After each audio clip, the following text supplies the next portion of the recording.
ದೊಡ್ಡಮನೆಯ divorce ಸುದ್ದಿ ದೊಡ್ಡ ಮಟ್ಟದಲ್ಲಿ ಸದ್ದು ಮಾಡ್ತಾ ಇದೆ. ಯುವರಾಜ್ ಕುಮಾರ್ ಕೊಟ್ಟಂತಹ ಲೀಗಲ್ ನೋಟಿಸ್ಗೆ ಉತ್ತರವನ್ನ ಕೊಡುವಂತಹ ಸಂದರ್ಭದಲ್ಲಿ ಶ್ರೀದೇವಿ ಗಂಭೀರ ಆರೋಪಗಳನ್ನ ಮಾಡಿದ್ದಾರೆ. ಮದುವೆಯ ಮುಂಚೆ 5 ವರ್ಷ ಇಬ್ರು ಕೂಡ ಲವ್ ಮಾಡ್ತಾ ಇದ್ರು. 2019ರಲ್ಲಿ ಮದುವೆ ಆಗಿತ್ತು. ಆದ್ರೆ ಮದುವೆ ಮುಂಚೆ ಯುವರಾಜ್ ಕುಮಾರ್ ಓರ್ವ ನಿರುದ್ಯೋಗಿ, ಯಾವುದೇ ರೀತಿಯಾದಂತಹ ಕೆಲಸ ಆಗಲಿಲ್ಲ. ಆರ್ಥಿಕವಾಗಿ ಅವರ ಕುಟುಂಬ ಸ್ಟೇಬಲ್ ಕೂಡ ಆಗಲಿಲ್ಲ. ಸ್ವತಃ ಅವರ ಕರಿಯರ್ ಮೇಲೇನೆ ಯುವನಿಗೆ ಯಾವುದೇ ರೀತಿಯಾದಂತಹ ಗುರಿ ಇರಲಿಲ್ಲ. ಮದುವೆ ಸಮಯದಲ್ಲಿ ಅದ್ದೂರಿಯಾಗಿ ಮದುವೆ ಮಾಡುವುದಕ್ಕೆ ಒತ್ತಡವನ್ನ ಹಾಕಿದ್ರು.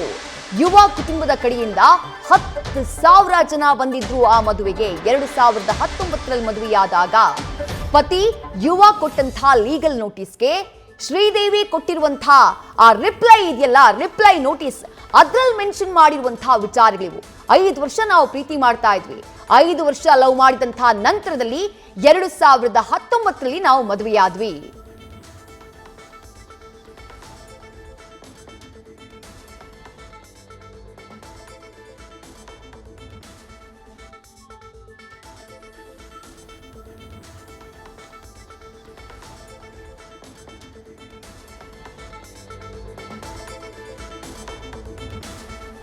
ಪತಿ ಯುವ ಕೊಟ್ಟಂತಹ ಲೀಗಲ್ ನೋಟಿಸ್ಗೆ ಸಂಬಂಧಪಟ್ಟ ಹಾಗೆ ರಿಪ್ಲೈನ ಏನ್ ಮಾಡಿದ್ದಾರೆ ಶ್ರೀದೇವಿ ಅವರು ಅಮೆರಿಕಾದ ಬಾಸ್ಟನ್ ನಿಂದ, ಆ ರಿಪ್ಲೈ ನೋಟಿಸ್ ನಲ್ಲಿ ಉಲ್ಲೇಖ ಆಗಿರುವಂತಹ ವಿಚಾರಗಳಿವು. 2019ರಲ್ಲಿ ಇವರಿಬ್ಬರ ಮದುವೆಯಾಗಿತ್ತು. ಆದ್ರೆ ಮದುವೆಯಾಗುವುದಕ್ಕೂ 5 ವರ್ಷ ಮುಂಚೆ 5 ವರ್ಷಗಳ ಕಾಲ ಇಬ್ರು ಕೂಡ ಪ್ರೀತಿಸಿರ್ತಾರೆ, ಪ್ರೀತಿಸಿ ಮದುವೆಯಾಗಿರ್ತಾರೆ. ಆ ಸಂದರ್ಭದಲ್ಲಿ ಯುವ ನಿರುದ್ಯೋಗಿಯಾಗಿರ್ತಾರೆ. ಅವ್ರಿಗೆ ಯಾವುದೇ ರೀತಿಯಾದಂತಹ ಕೆಲಸ ಇರಲಿಲ್ಲ. ಅವರ ಕುಟುಂಬ ಆರ್ಥಿಕವಾಗಿ ಸ್ಟೇಬಲ್ ಇರಲಿಲ್ಲ. ಆದ್ರೂ ಅದ್ದೂರಿಯಾಗಿ ಮದುವೆಯಾಗೋದಕ್ಕೆ, ಮದುವೆ ಮಾಡ್ಕೊಳ್ಳೋದಕ್ಕೆ ನಮ್ಮ ಮೇಲೆ ಒತ್ತಡ ಹಾಕಿದ್ರು. ಹಾಗಾಗಿ ಅವರ ಕಡೆಯಿಂದ, ಅಂದ್ರೆ ಯುವರಾಜ್ ಕುಮಾರ್ ಅವರ ಕಡೆಯಿಂದ ಮದುವೆಗೆ 10,000 ಜನ ಬಂದಿದ್ರು ಅಂತ ಹೇಳಿ ತಾವು ಕೊಟ್ಟಂತಹ ಆ ಲೀಗಲ್ ರಿಪ್ಲೈ ಏನಿದೆ, ಆ ರಿಪ್ಲೈ ನೋಟಿಸ್ ಏನಿದೆ, ಆ ರಿಪ್ಲೈ ನೋಟಿಸ್ ನಲ್ಲಿ ಮೆನ್ಷನ್ ಮಾಡಿದ್ದಾರೆ ಶ್ರೀದೇವಿ ಅವರು. ಅದರ ಪ್ರತಿ 28ನೇ ತಾರೀಕು, ಕಳೆದ ಮೇ 28ನೇ ತಾರೀಕು, 19ನೇ ತಾರೀಕು, ಏಪ್ರಿಲ್ 19ನೇ ತಾರೀಕು ಯುವ ಕೊಟ್ಟಂತಹ ಲೀಗಲ್ ನೋಟಿಸ್ ಇದೆಯಲ್ಲ, ಅದಕ್ಕೆ ಉತ್ತರವನ್ನ ಕೊಡೋದು, ಯುವ ಲಾಯರ್ಗೆ ಉತ್ತರವನ್ನ ಕಳುಹಿಸೋದು ಶ್ರೀದೇವಿ ಅವರು ಕಳೆದ ಮೇ 28ನೇ ತಾರೀಕು. ಆ ಲೀಗಲ್ ನೋಟಿಸ್ನ ರಿಪ್ಲೈನ ಪ್ರತಿ ನ್ಯೂಸ್ ಫಸ್ಟ್ಗೆ ಲಭ್ಯವಾಗಿದೆ. ಆ ಪ್ರತಿಯಲ್ಲಿ ಎಕ್ಸ್ಕ್ಲೂಸಿವ್ ಆಗಿ ಲಭ್ಯವಾಗಿರುವಂತಹ ಪ್ರತಿ ಇದು. ಆ ಪ್ರತಿನಲ್ಲಿ, ಅಂದ್ರೆ ಲೀಗಲ್ ರಿಪ್ಲೈ ನೋಟಿಸ್ ನಲ್ಲಿ ಏನೆಲ್ಲ ವಿಚಾರಗಳು ಉಲ್ಲೇಖ ಆಗಿವೆ ಅದನ್ನ ಒಂದೊಂದಾಗಿ ನಿಮ್ಮ ಮುಂದಿಡುವಂತಹ ಕೆಲಸವನ್ನ ನ್ಯೂಸ್ ಫಸ್ಟ್ ಮಾಡ್ತಾ ಇದೆ.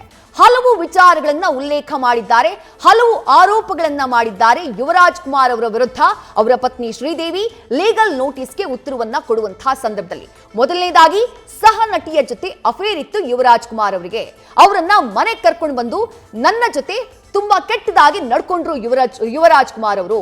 ಅದನ್ನ ನಾನು ಪ್ರಶ್ನೆ ಮಾಡಿದಂತಹ ಸಂದರ್ಭದಲ್ಲಿ ವಯಸ್ಕರ ನಡುವೆ ಇದೆಲ್ಲ ಮಾಮೂಲು ಅನ್ನುವಂತಹ ಉತ್ತರ ನನಗೆ ಸಿಕ್ತು. ನನ್ನ ಮೇಲೆ ಮಾನಸಿಕವಾಗಿ, ದೈಹಿಕವಾಗಿ, ಆರ್ಥಿಕವಾಗಿ ಟಾರ್ಚರ್ ಮಾಡುವಂತಹ ಕೆಲಸವನ್ನ ಮಾಡಿದ್ದಾರೆ ಅನ್ನುವಂತಹ ಆರೋಪವನ್ನ ಲೀಗಲ್ ನೋಟಿಸ್ ರಿಪ್ಲೈನಲ್ಲಿ ಮಾಡಿದ್ದಾರೆ ಶ್ರೀದೇವಿ ಅವರು.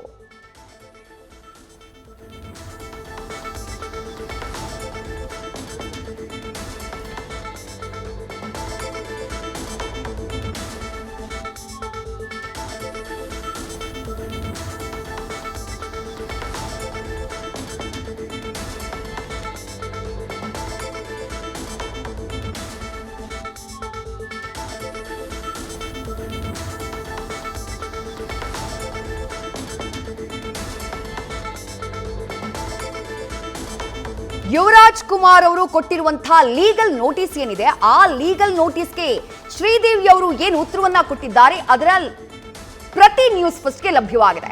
ಆ ಪ್ರತಿನಲ್ಲಿ ಉಲ್ಲೇಖ ಆಗಿರುವಂತಹ ವಿಚಾರಗಳನ್ನೇ ನ್ಯೂಸ್ ಫಸ್ಟ್ ಈಗ ಮೆನ್ಷನ್ ಮಾಡ್ತಾ ಇರೋದು. ಬಹಳ ಸ್ಪಷ್ಟವಾಗಿ ಯಾರು ಲಾಯರ್, ಯುವರಾಜ್ ಕುಮಾರ್ ಅವರ ಲಾಯರ್ ಯಾರಿದ್ದಾರೆ ಅವರನ್ನ ಉಲ್ಲೇಖಿಸಿ ಶ್ರೀದೇವಿ ಅವರು ಕೊಟ್ಟಿರುವಂತಹ ಆನ್ಸರ್ ಅದನ್ನ ಮೆನ್ಷನ್ ಮಾಡಿದ್ದಾರೆ. ಅವರ ಲಾಯರ್ ಯಾರಿದ್ದಾರೋ ಅವರ ಹೆಸರನ್ನ ಮೆನ್ಷನ್ ಮಾಡಿದ್ದಾರೆ.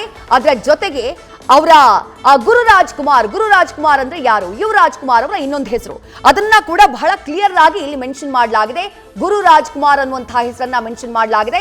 ಇಷ್ಟೊತ್ತು ನಾವು ಏನೆಲ್ಲ ವಿಚಾರಗಳನ್ನ ಮೆನ್ಷನ್ ಮಾಡಿದ್ವಿ, ಶ್ರೀದೇವಿ ಅವರು ಏನೆಲ್ಲ ಆರೋಪಗಳನ್ನ ಮಾಡಿದ್ದಾರೆ ಅನ್ನುವಂಥದ್ದನ್ನ ನಿಮ್ಮ ಮುಂದೆ ಇಟ್ವಿ. ಆ ಎಲ್ಲ ಆರೋಪಗಳು ಕೂಡ ಈ ಲೀಗಲ್ ನೋಟಿಸ್ಗೆ ಶ್ರೀದೇವಿ ಅವರು ಕೊಟ್ಟಂತಹ ರಿಪ್ಲೈ, ಈ ಪ್ರತಿ ಇದೆಯಲ್ಲ, ಈ ಪ್ರತಿನಲ್ಲಿ ಇರುವಂತಹ ಅಂಶಗಳು, ಪ್ರತಿಯೊಂದು ಆರೋಪಕ್ಕೂ, ತಮ್ಮ ವಿರುದ್ಧ ಮಾಡಿದಂತಹ ಪ್ರತಿಯೊಂದು ಆರೋಪಕ್ಕೂ ಉತ್ತರವನ್ನ ಕೊಡುವಂತಹ ಕೆಲಸವನ್ನ ಶ್ರೀದೇವಿಯವರು ಮಾಡಿದ್ದಾರೆ. ಬಹಳ ಮುಖ್ಯವಾಗಿ ಅವರು ಉಲ್ಲೇಖ ಮಾಡಿರುವಂತಹ ವಿಚಾರ, ಸಹ ನಟಿಯ ಜೊತೆ ಅಫೇರ್ ಇತ್ತು ಅನ್ನುವಂತಹ ವಿಚಾರವನ್ನ ಮೆನ್ಷನ್ ಮಾಡಿದ್ದಾರೆ. ಕಳೆದ ಡಿಸೆಂಬರ್ನಲ್ಲಿಗೆ ಆ ವಿಚಾರ ಗೊತ್ತಾಯ್ತು. ಅದನ್ನ ನಾನು ಪ್ರಶ್ನೆ ಮಾಡಿದಂತಹ ಸಂದರ್ಭದಲ್ಲಿ ವಯಸ್ಕರಲ್ಲಿ ಇದೆಲ್ಲ ಮಾಮೂಲು ಅನ್ನುವಂತಹ ಉತ್ತರ ಬಂತು ಅನ್ನುವಂತಹ ಆರೋಪವನ್ನ ಮಾಡಿದ್ದಾರೆ. 2019ರಲ್ಲಿ ಮದುವೆಯಾದ್ವಿ, ಅದಕ್ಕೂ ಮೊದಲು 5 ವರ್ಷ ನಾವಿಬ್ರು ಕೂಡ ಪರಸ್ಪರ ಪ್ರೀತಿಸ್ತಾ ಇದ್ವಿ. ಮದುವೆಯ ಸಂದರ್ಭದಲ್ಲಿ ಗ್ರ್ಯಾಂಡ್ ಆಗಿ ಮದುವೆ ಮಾಡಬೇಕು ಅಂತ ನಮ್ಮ ಮೇಲೆ ಒತ್ತಡವನ್ನ ಹಾಕಿದ್ರು. ಅವ್ರ ಕಡೆಯಿಂದ 10,000 ಜನ ಬಂದಿದ್ರು. ಯುವರಾಜ್ ಕುಮಾರ್ ಅವರಿಗೆ ತಮ್ಮ ಜೀವನದ ಬಗ್ಗೆ ಯಾವುದೇ ರೀತಿಯಾದಂತಹ ಗುರಿ ಇರಲಿಲ್ಲ, ತಮ್ಮ ಕರಿಯರ್ ಬಗ್ಗೆ ಯಾವುದೇ ರೀತಿಯಾದಂತಹ ಗುರಿ ಇರಲಿಲ್ಲ. ಈ ರೀತಿಯಾದಂತಹ 10 ಹಲವು ವಿಚಾರಗಳನ್ನ ತಾವು ಕೊಟ್ಟಂತಹ ಆ ಲೀಗಲ್ ನೋಟಿಸ್ ನ ರಿಪ್ಲೈ ಏನಿದೆ ಅದ್ರಲ್ಲಿ ಮೆನ್ಷನ್ ಮಾಡಿದ್ದಾರೆ. ಆ ಕಾಪಿಯನ್ನ ನ್ಯೂಸ್ ಫಸ್ಟ್ ಸ್ಕ್ರೀನ್ ನಲ್ಲಿ ನೀವು ಗಮನಿಸ್ತಾ ಇದ್ದೀರಿ. ನಾವು ಇಷ್ಟು ಹೊತ್ತು ಹೇಳಿದಂತಹ ಪ್ರತಿಯೊಂದು ವಿಚಾರಗಳು, ಇಷ್ಟು ಹೊತ್ತು ಶ್ರೀದೇವಿ ಅವರು ಏನೆಲ್ಲ ಆರೋಪ ಮಾಡಿದ್ದಾರೆ ಎನ್ನುವುದನ್ನ ನಾವು ಉಲ್ಲೇಖ ಮಾಡಿದ್ವೋ ಆ ಎಲ್ಲ ವಿಚಾರಗಳು ಕೂಡ ಇದು ಶ್ರೀದೇವಿಯವರು ಕೊಟ್ಟಿರುವಂತಹ ಉತ್ತರ, ಲೀಗಲ್ ನೋಟಿಸ್ಗೆ ಕೊಟ್ಟಿರುವಂತಹ ಉತ್ತರ. ಅದರ ಎಕ್ಸ್ಕ್ಲೂಸಿವ್ ಪ್ರತಿಯನ್ನ ನ್ಯೂಸ್ ಫಸ್ಟ್ ನಲ್ಲಿ ನೀವು ನೋಡ್ತಾ ಇದ್ದೀರಿ. ಅಮೆರಿಕಾದ ಬಾಸ್ಟನ್ ನಿಂದ ರಿಪ್ಲೈ ಮಾಡಿದ್ದಾರೆ. ಯಾವಾಗ? ಕಳೆದ ಮೇ 28ನೇ ತಾರೀಕು. ಆ ಡೇಟ್ ಬಹಳ ಸ್ಪಷ್ಟವಾಗಿ ಆ ಪ್ರತಿಯಲ್ಲಿ ಮೆನ್ಷನ್ ಆಗಿದೆ.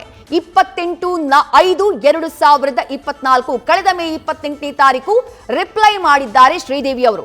ಅದರಲ್ಲಿ ಬಹಳ ಸ್ಪಷ್ಟವಾಗಿ ಮೆನ್ಷನ್ ಮಾಡ್ತಾರೆ, ಲೀಗಲ್ ನೋಟಿಸ್ ಅವರಿಗೆ ಕಳುಹಿಸಿದ್ದು ಯಾವಾಗ? 19/4/2024 ಅಂದ್ರೆ ಕಳೆದ ಏಪ್ರಿಲ್ 19ನೇ ತಾರೀಕು ಅವರಿಗೆ ನೋಟಿಸ್ ಅನ್ನ ಕಳುಹಿಸಲಾಗಿರುತ್ತೆ. ಯುವರಾಜ್ ಕುಮಾರ್ ಅವರು ನೋಟಿಸ್ ಅನ್ನ ಕಳುಹಿಸಿರ್ತಾರೆ. ಆ ಲೀಗಲ್ ನೋಟಿಸ್ಗೆ ಉತ್ತರವನ್ನ ಕೊಡುವಂತಹ ಸಂದರ್ಭದಲ್ಲಿ ಈ ವಿಚಾರಗಳನ್ನೆಲ್ಲ ಮೆನ್ಷನ್ ಮಾಡಿ ಪ್ರತ್ಯಾರೋಪವನ್ನ ಮಾಡಿದ್ದಾರೆ ಯುವರಾಜ್ ಕುಮಾರ್ ಅವರ ಪತ್ನಿ ಶ್ರೀದೇವಿ ಅವರು. ಅಂದ್ರೆ ಪ್ರಮುಖವಾಗಿ ಇಲ್ಲಿ ಡಿವೋರ್ಸ್ಗೆ ಏನು ಕಾರಣ, ಯಾವ ಕಾರಣಕ್ಕಾಗಿ ದೊಡ್ಡ ಮನೆಯ 3ನೇ ತಲೆಮಾರಿನ ಕುಡಿ ಇಂಥದ್ದೊಂದು ಹೆಜ್ಜೆಯನ್ನ ಇಡ್ತು ಅನ್ನುವಂಥ ಕ್ವೆಶ್ಚನ್ ಮಾರ್ಕ್ ಇತ್ತಲ್ಲ, ಆ ಪ್ರಶ್ನೆಗಳಿಗೆ ಈಗ ಉತ್ತರ ಸಿಗ್ತಾ ಇದೆ. ಇಬ್ಬರ ಮಧ್ಯೆ ಯಾವ ಕಾರಣಕ್ಕಾಗಿ ಭಿನ್ನಾಭಿಪ್ರಾಯಗಳಿತ್ತು ಅನ್ನುವಂಥದ್ದನ್ನ ಆ ಲೀಗಲ್ ನೋಟಿಸ್ ನಲ್ಲಿ ಮೆನ್ಷನ್ ಮಾಡುವಂತಹ ಕೆಲಸವನ್ನ ಶ್ರೀದೇವಿಯವರು ಮಾಡಿದ್ದಾರೆ. ಬಹಳ ಸ್ಪಷ್ಟವಾಗಿ ಅವರು ಉಲ್ಲೇಖ ಮಾಡ್ತಾರೆ, ಮಾನಸಿಕವಾಗಿ, ದೈಹಿಕವಾಗಿ, ಆರ್ಥಿಕವಾಗಿಯೂ ಕೂಡ ನನಗೆ ಟಾರ್ಚರ್ ಮಾಡಲಾಗಿತ್ತು. ಆದ್ರೆ ಆ ಕುಟುಂಬಕ್ಕೆ ಬಹಳ ಗೌರವ ಇದೆ, ಆ ಕುಟುಂಬಕ್ಕೆ ಸಮಾಜದಲ್ಲಿ ಬಹಳ ದೊಡ್ಡ ಮಟ್ಟದ ಒಂದು ರೆಸ್ಪೆಕ್ಟ್ ಇದೆ. ಆ ಕಾರಣಕ್ಕಾಗಿ ಇಷ್ಟು ದಿನಗಳ ಕಾಲ ನಾನು ತಡ್ಕೊಂಡಿದ್ದೆ ಅನ್ನುವಂತಹ ಉತ್ತರವನ್ನ ಲೀಗಲ್ ನೋಟಿಸ್ಗೆ ತಾವು ಕೊಟ್ಟಿರುವಂತಹ ರಿಪ್ಲೈನಲ್ಲಿ ಶ್ರೀದೇವಿಯವರು ಮಾಡಿದ್ದಾರೆ. ಹಾಗಂತ ಯುವ ಹೇಳಿದ್ದೇ ಸತ್ಯ ಅಥವಾ ಶ್ರೀದೇವಿ ಹೇಳಿದ್ದೇ ಸತ್ಯ ಅಂತಲ್ಲ, ಅವರವರ ವರ್ಷನ್ನ ಬಿಚ್ಚಿಟ್ಟಿದ್ದಾರೆ. ಡಿವೋರ್ಸ್ ವಿಚಾರವಾಗಿ ಅವರೇನ್ ಲೀಗಲ್ ನೋಟಿಸ್ ನ ಕಳುಹಿಸಿಕೊಂಡಿದ್ದಾರೋ ಆ ಸಂದರ್ಭದಲ್ಲಿ ಡಿವೋರ್ಸ್ಗೆ ಅಪ್ಲೈ ಮಾಡಿದ್ದಾರೆ ಯುವರಾಜ್ ಕುಮಾರ್ ಅವರು. ಮುಂದಿನ ಜುಲೈ 4ನೇ ತಾರೀಕು ಅದರ ವಿಚಾರಣೆ ಆಗಬೇಕಿದೆ. ಭೈರಪ್ಪ ಅವರು, ಶ್ರೀದೇವಿಯವರ ತಂದೆ, ನ್ಯೂಸ್ ಫಸ್ಟ್ ಜೊತೆ ಮಾತನಾಡುವಂತಹ ಸಂದರ್ಭದಲ್ಲಿ ಹೇಳ್ತಾ ಇದ್ರು, ನನ್ನ ಮಗಳ ವಿದ್ಯಾಭ್ಯಾಸ ಮುಗಿದಿದೆ US ನಲ್ಲಿ, ವಾಪಸ್ ಬರ್ತಾಳೆ, ಬಂದಂಥ ನಂತರದಲ್ಲಿ ಕೋರ್ಟ್ ಮೂಲಕ ಏನ್ ಪ್ರೊಸೀಡಿಂಗ್ಸ್ ಆಗಬೇಕು ಅದಕ್ಕಾಕೆ ಸಹಕರಿಸ್ತಾಳೆ, ಅಲ್ಲಿ ತನ್ನ ವರ್ಷನ್ ಏನಿದೆ ಅದನ್ನ ಆಕೆ ಹೇಳ್ತಾಳೆ ಅನ್ನುವಂಥದ್ದನ್ನ ಶ್ರೀದೇವಿಯವರ ತಂದೆ ಭೈರಪ್ಪ ಅವರು ನ್ಯೂಸ್ ಫಸ್ಟ್ ಜೊತೆ ಮಾತನಾಡುವಂತಹ ಸಂದರ್ಭದಲ್ಲಿ ಹೇಳ್ತಾ ಇದ್ರು. ಮತ್ತು ಒಂದು ವಿಚಾರವನ್ನ ಲೀಗಲ್ ನೋಟಿಸ್ಗೆ ಕೊಟ್ಟಂತಹ ರಿಪ್ಲೈನಲ್ಲಿ ಶ್ರೀದೇವಿಯವರು ಉಲ್ಲೇಖ ಮಾಡಿದ್ದು, ಏನಾ ವಿಚಾರ? ನನ್ನನ್ನ ಬೇಕು ಅಂತಾನೆ ವಿದೇಶಕ್ಕೆ ಕಳುಹಿಸಲಾಯಿತು, ಬೇಕು ಅಂತಾನೆ ಫೋರ್ಸ್ ಮಾಡಿ ನನ್ನನ್ನ ವಿದೇಶಕ್ಕೆ ಕಳುಹಿಸುವಂತಹ ಕೆಲಸವನ್ನ ಮಾಡಿದ್ದು ಅನ್ನುವಂತಹ ಆರೋಪವನ್ನ ಮಾಡಿದ್ದಾರೆ. ಆಗಲೇ ಭೈರಪ್ಪ ಅವರು ಮಾತನಾಡುವಂತಹ ಸಂದರ್ಭದಲ್ಲಿ ವಿದೇಶಕ್ಕೆ ಓದಕ್ಕೆ ಹೋಗ್ಲಿ ಅಂತ ಹೇಳಿ ಅವರೇ ನನ್ನ ಮಗಳನ್ನ ಕಳುಹಿಸಿದ್ರು ಅನ್ನೋದನ್ನ ಅವರು ಕೂಡ ಹೇಳಿದ್ರು. ಇಲ್ಲೂ ಲೀಗಲ್ ನೋಟಿಸ್ಗೆ ಉತ್ತರ ಕೊಡುವಂತಹ ಸಂದರ್ಭದಲ್ಲಿ ಈ ವಿಚಾರವನ್ನ ಮೆನ್ಷನ್ ಮಾಡಲಾಗಿದೆ. ನ್ಯೂಸ್ ಫಸ್ಟ್ ನಿರ್ಭೀತಿಯಿಂದ ನಿಮ್ಮ ಪರವಾಗಿ.